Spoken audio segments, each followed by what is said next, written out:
kalaber, papakainin muna natin yung ano, mga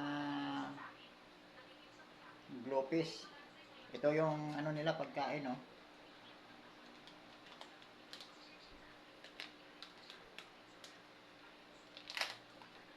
Ito na, kain na, kain na. Ito mga kalabers. Yung ilaw o yung kundi.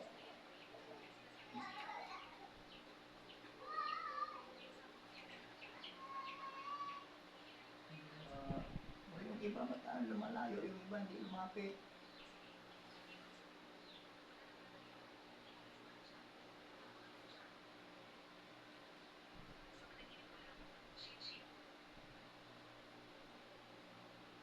Ano pala ito?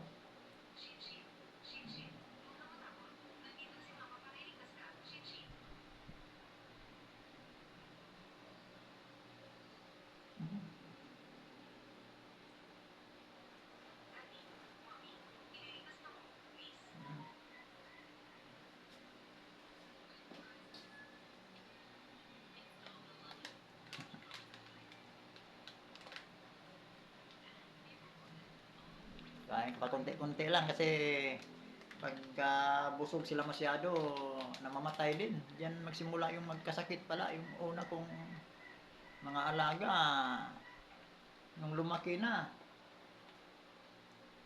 mga nagkakasakit, ano pala yun, overfeeding pala daw yun. Kailangan pala pagpakain nito, ano lang, pakunti-kunti lang. Huwag masyadong overfeeding. Ano pa ako, maya-maya papakain kasi tuwang-tuwa ako sa kanila eh. Gusto ko laging busog. Yung tatakan na ako, tumatagilid habang naglalangaw yung iba. Ayun pala, ayun, hindi na natunawan. Kaya ano pa lang pala ito mga kalabers, pagka nagpakain ito, kailangan lang, pakunti-kunti lang. Huwag masyadong marami. Kasi hindi maganda sa kanila pagka sobrang busog. Namamatay mga kalabers, sayang lang.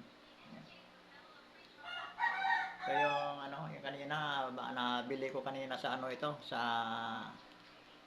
TikTok to galing. Glopis food. Mabango siya pero parang siya, amoy parang mga dinurog na karne, isda.